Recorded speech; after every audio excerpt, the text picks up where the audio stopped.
Hey y'all, it's me, April Kamaya, and you have reached another episode of Gossip with Grammy, where the tea is hot, the stories are juicy, and the wisdom comes with a little side of sass. Please don't forget to like, comment, and subscribe to my channel to help us in our journey of reaching 1,000K. So let's get started with our first topic. So I wanted to shine a light on generational wealth, particularly in the Black community. So I thought it was important because I ran across this article. And I wanted to tell you guys a few celebrities that are doing it real good and helping their kids out. So the first person is Nas, and he said that, let's see what he did. So what did he do? Oh, he made his daughter, Destiny Jones, an executive producer on his album in 2001, ensuring she receives royalties for life. So she has since built her own brand, Lipmatic. Oh, I never heard of that. Inspired by her father's music. So let me write that down because I'm gonna check out her Lipmatic. So first of all, I didn't even know you can put kids on type of business type of deals. So I'm gonna look more into that because that's interesting because she's getting money for life like that. Album, I'm sure people play and stream now. That's one of his popular albums, and he probably did it on more than one album. So that means she's getting a lot of money. So I think that's pretty good of Nas to do. Rick Ross. Rick Ross gifted his teenage son a Wingstop franchise for his 16th birthday. Wow. Ensuring he has a business asset generating income. Ross promotes financial literacy and entrepreneurship within his family. Ooh. And I already knew that Rick Ross had Wingstops, but I didn't know that he gave one of his kids a franchise. So, So he probably owns it, but obviously other people run it. Well, he's 16 now, so he can at least work in it. But if he was younger, he would be just the owner in writing. Obviously, they can't run it or,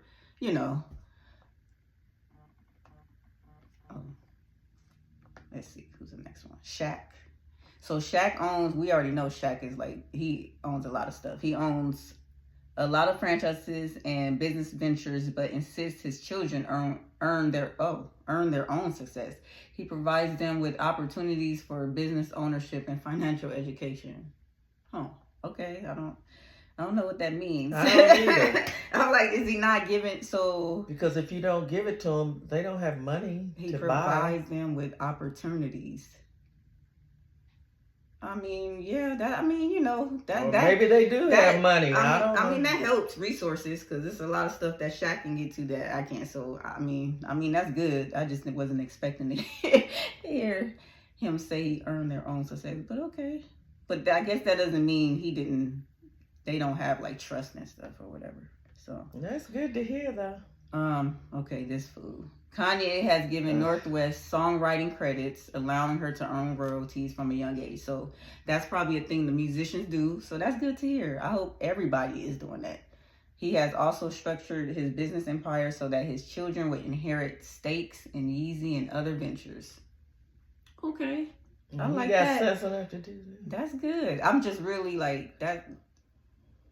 I'm trying to understand the steps for if anybody out there knows the steps, a lawyer or somebody, to put children in business. How do you do that? Because they can't work technically, but how does it matter the age of somebody? I could put a 1-year-old and say they own this business, and then is that legit?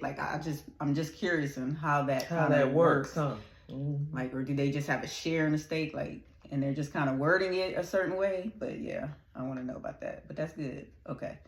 Beyonce has positioned all her children for financial success. Blue Ivy has already won multiple awards and earns royalties. See, Beyonce and Jay-Z's business structure ensures generational. So, obviously, in the music game, they got kind of an idea of how to help they offspring off. So that's good. I wonder how the actors and stuff are doing it. Probably the same way. Maybe the royalties the same way. I'd like to know too, because I never heard of this. This is good information. Mm-hmm. Because it's not. Yeah, that's interesting. I'd like to know more about that. Serena Williams and Alexis, her husband, made their daughter Olympia co-owner of Angel City FC, a women's soccer team, when she was just 2 years old. This move ensures that she has early start in business and sports ownership.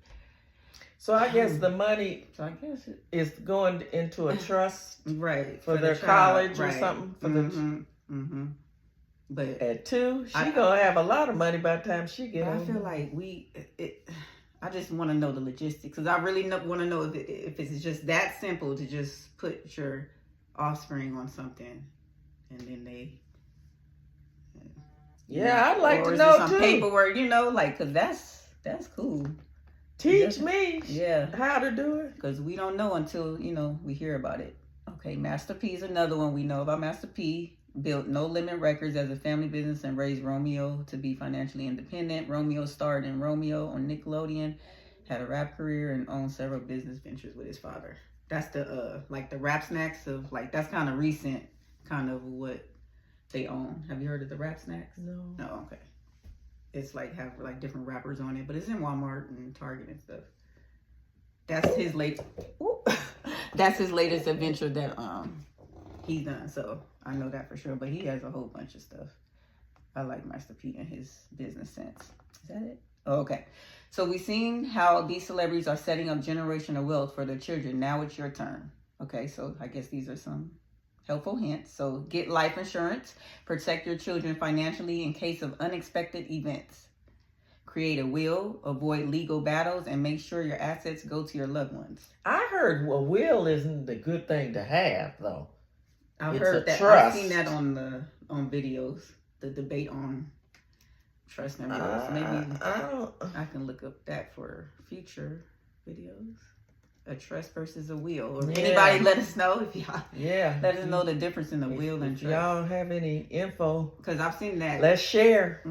I've seen those videos where it's being kind of they said a trust. So Oh wait, but it says create a will, avoid legal battles, and make sure your assets go to your. But the thing of it is, my understanding of a will, that mess goes into probate, and they drag probate out. The will goes in probate, not the trust. Not the trust. Okay.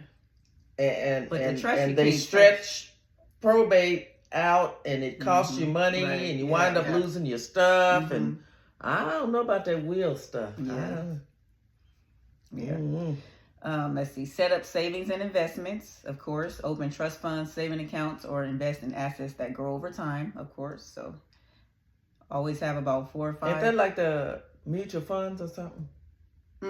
Okay. And high yield savings accounts, different accounts. Your retirement fund. Retirement. But account. you can open that up in a kid's name. I know my Fidelity account, they have something with kids involved. I didn't look, but it's probably something. Probably not to the extent of our accounts, but it's probably another savings account. Let's see. Teach financial literacy, which is what we're trying to do today with information. Wealth is more than money. Teach your children how to manage and grow it. So we do that every day. So So I think it's very important to have generational wealth, and it doesn't have to be to the extent of the celebrities. Of course, it's kind of on a higher level, but we can do the same thing, starting by putting $25 away a month for your kids, and just save it and give it to them when they're 18. That could be a plan that you could do on your own. You don't have to have ownership in the company, ownership in the business, and hand them down. Instead of handing them a car, you can hand them, look and say, this is what I saved from 18, for 18 years, and maybe you want to start a business or put money into their dream. So, And don't even tell them about it. Just surprise them. They gonna be waiting 18 trying to get that money. I know. Don't even tell them about it. Okay, so the next story, I thought it was pretty funny because I just ran up. But wait, before you, isn't like when you own a home and you secure the home to be passed down to your children, isn't that a part of generational wealth? Yeah. Mm-hmm. I think we need to do a better job of doing that because we be losing homes, and I agree.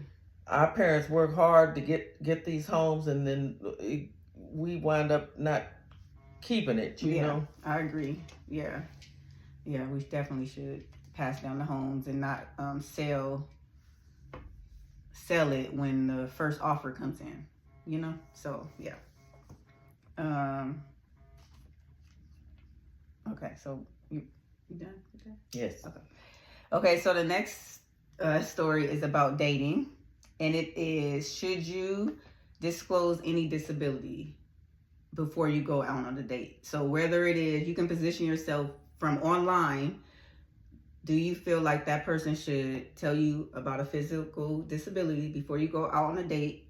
Or if you meet them in person, should they disclose a mental disability after, when you meet and then you meet again and then you guys have that conversation? Should that personal type of information be disclosed before you go out on a date? Or the first date? Let's just say the first date. Before the date, let's just say before the first couple of dates, should a disability be disclosed? Physical, obviously. Well, it can't be, I guess the physical can't be second or third date. So I guess I'll go back to what I was going to say. Before the date, should you disclose a disability? So in the case that I'm referencing, it was a video. The guy, I don't know if it was a skit, whatever. The guy was upset because the woman had no hand.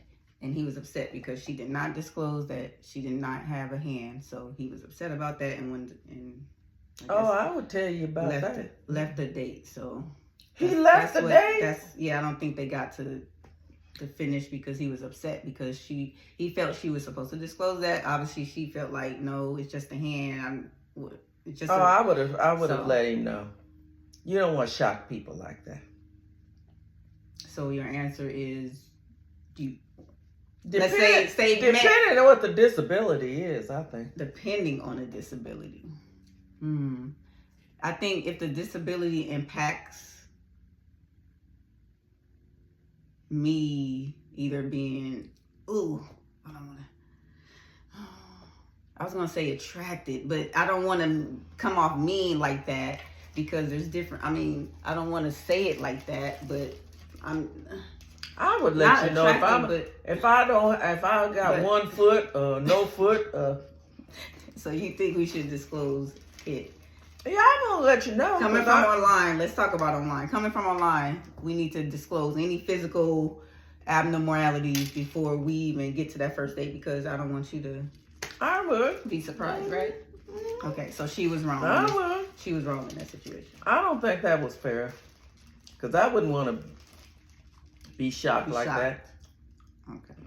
Let me know. And let me make the decision where I want to go forward.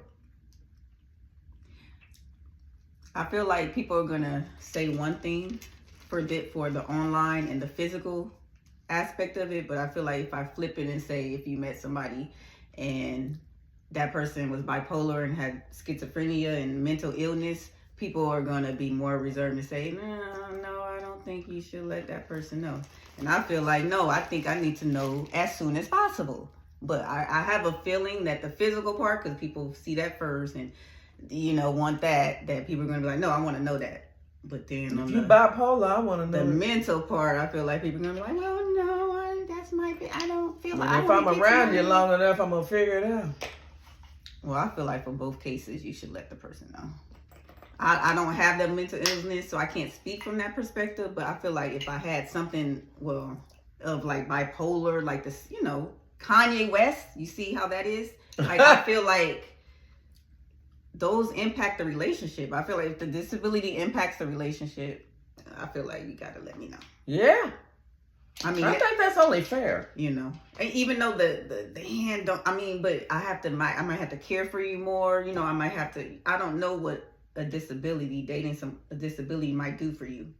I don't know about the hand, but whatever physical attribute, the wheelchair. So I have to have a different car. I have to take, you know, there's aspects of life that now I have to accept as a part of me. So why not? I feel like there's less feelings in the beginning.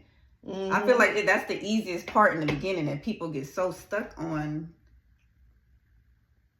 like hurting someone's feelings, or it's like this the easiest part. Y'all haven't even met each other. There's no feelings. So why are you so anxious to wait till you fall in love? Then it's gonna be harder. I say lay all the cards out on the table. That's what I say. Okay. So we in agreement. Yes. Let me know, and then make the decision. Yeah. For myself. Yes. So, but I just feel like he was a little dramatic in the video. Yeah, I didn't see the video, like, but well, you ain't gonna hear it, but I'm just because she gonna show the hand. But I mean, it's not.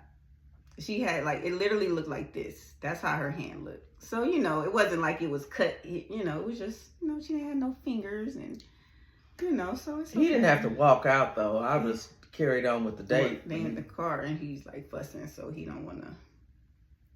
He's fussing at her? Yeah. Oh, no. And he's like, why you got the camera in my face? And, so that's why I'm like, I don't know if it's scared or, but it just made me think about. Doing too much with the camera. It's probably like, yeah. So, but it's still, I'm sure, people that go through. Whose car is that? His? Oh. Yeah, it's probably his car. Oh, I get out. Let me stop this. I ain't got time for the foolishness now. Let me go on. If that's the way you feel, fine. You entitled to your feelings. I'm out. Yeah. Okay, let's get to our last subject, which is the Real Housewives of Atlanta. They've been on for 2 episodes now. So do you have any takes on the season so far? I know it's just early, so it don't have to be. It's like early, crazy. but I am not too much liking it. No, really? Oh, that's interesting. I think it's okay. I feel like the first episode was good. I feel like that was good. I feel like the second episode was cool. I feel like it's warming up to something, which is the topic. I'm gonna ask you a few things about it. Shamia. Oh. You don't like Shamia? Okay, go ahead. I used to like her more when she was a friend. Really? Oh, Portia would love for you to say that. She would? Oh yeah, because I feel like Shamia is what Portia want to be. Like Shamia has she got all that money. She has literally the life of what Portia's been chasing the whole time. It's too much for me. What's too much? It's okay. Okay, but that's you, mommy. If it's not, it's not too much for them. Okay, it's not too much for them, but I mean that's. I liked her when she was more quiet and more reserved. All this stuff she doing now, and she all in front of the Rolls Royce and all of this stuff, and ow. Be careful.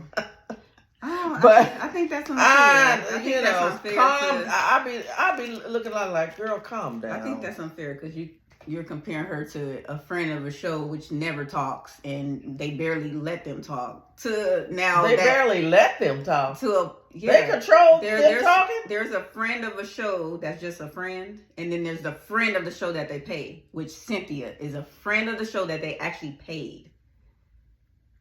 So some of those times where you maybe saw Shamia, she wasn't even a part of the show. She was just a friend that Portia just was. But she was on camera, so she can't talk. It doesn't matter. It doesn't matter. It's not about not talking. They're not going to air her talking because she's not a part of the show. She's just there. You think these people are not talking? These people are getting edited out that are in the scene. They're just not showing her because she was never a part of the show. And us as an audience, we're not going to care about people that are not a part of the show. So I think that's a little unfair because that literally was the case. I liked her. Yeah.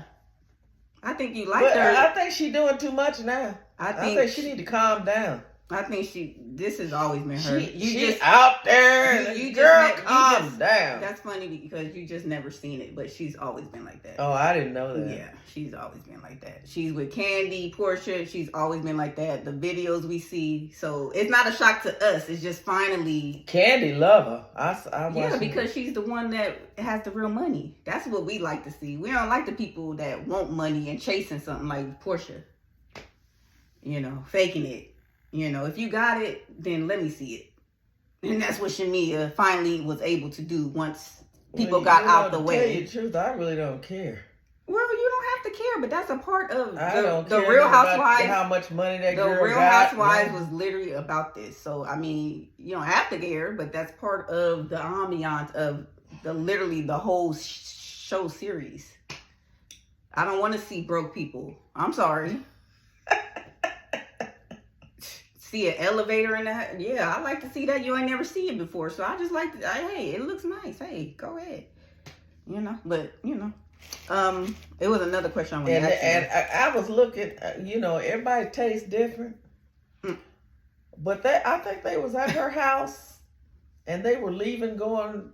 I think they were getting ready to go cut the cake or something, and they were going down them stairs, and I was like, she had some kind of animal, something in the carpet. Oh. And I was like, ooh, you got money. You could do better than that. That was ugly to me. But I mean, everybody's taste. It was just expensive. That's all that was. It didn't look it. But I'm just saying that's probably why it was bought. No one, Anyway. But and in the South, each his own. Never mind, they in the South, so that might be each his own, child. Alligators. That just was not. Didn't look. It wouldn't have been in my house, but anyway. Okay, so what else? Okay, you don't like Shamia. What else is happening? Well, I mean, I'm trying to still like her. Yeah, but she need to calm down. Don't. Do you get too into the entertainment aspect of stuff? This is not this is entertainment. This is not just I like the way Candy acted. But that's not Candy had money, but that's she was more a down to earth person. All this flamboyant and all calm down. Okay, let's talk about something else then. Should Drew should have mentioned working with Dennis, Portia's baby daddy? Because that's a situation brewing. The Shamia Portia is going to be a situation where we see their friendship kind of go fractured. Drew and Portia, that situation is a brewing. So do you think, and I don't want to say put it to real life. I want to just pull it to whatever we're dealing with here. In Portia's shoes, do you think Drew should have mentioned, hey, I'm going to be working with your baby daddy in music. Just giving you a heads up. Not asking for permission. I'm just giving you a little heads up. Yeah, thank you. Filming. Okay. But it kind of seems like Portia, I feel like even if she did that, it was going to be a no. I feel like she wanted her to ask, but it was going to be a no. The way she talks.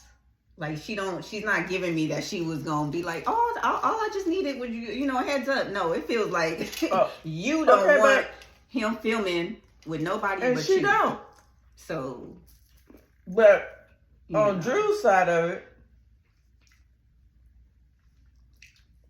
as long as there's no hanky-panky, as long as this is just strictly business. Yeah, I think it's strictly business. I don't think no hanky-panky going on. I would have let her know what was going on. I don't need your permission. I'm a grown-ass woman. Yeah. Sorry. I'm a grown woman. I don't need your permission. Yeah. Now, that's the way I feel. Yeah. Yeah. Okay. And you can feel how you want to feel. Yeah. So I do feel like Drew should have gave her the common courtesy, but since it's Portia, I don't care because she kind of laid that groundwork by taking that lady's husband a few seasons ago. You see how that worked? And people watch your moves, right? People watch your moves, Portia, right? So you laid that groundwork because you were so adamant to say that girl was not your friend, right? And that she was just a co-worker, right? So what if Drew just said that to you? right? Because I'm just saying, like, she literally was like, you made it a point to be like, she was not a friend. That was just a story thing. Okay, so let Drew say the same thing. Why are you having an issue with this?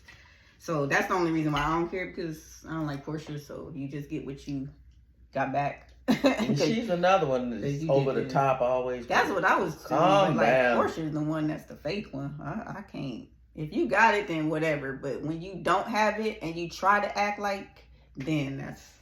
And even if you got it, you don't have to be over the top like that. I mean, you don't have to, but I just have a problem with the fake one. That's all. Like, you just being over top, that's fine. That's just a personality. But you being fake and not having something and portraying it, that's what.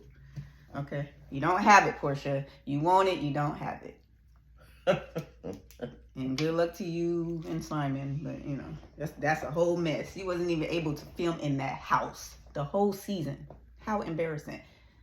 That is so embarrassing. Okay, well, let me get understanding. That wasn't her house at all. Whatever she's in now that they're showing us. Well, she hasn't been in the house. If you notice, she went to the strip club with Shamia. She's going different places. If you just notice, she was. But is that her house? Is that house in his name? Is that why she can't film there? I don't know. I don't know the situation with that house. But she was grounded after they filmed. Filmed and wrapped. That she's able to film in it now. Oh, okay. So I don't know what the judge determined, but now they be going through too much. Ooh, you know, he's the dumb one. But anyway. Is that it for Real Housewives? So okay so far? Okay so far. Yeah. I think you're just over it. And I'm over it too. I just think this is just, that's why I don't take it seriously. I literally watch this stuff for entertainment. This stuff is like not like, it's just fun to watch. I want Candy back. She might be back. And I'm trying to hang in there, but they about to lose me. She might come back next year. I don't know if she's gonna come back if they keep Phaedra, but Lord have mercy. I think her cards are bigger, so I think they will probably keep her and not Phaedra, or ask her to come back and not Phaedra. So yeah, we'll see. Y'all good? Yeah. Okay. Thank you for joining another episode of Gossip with Grammy, and we will see you on the next one. Take care. Bye. Later, Gators.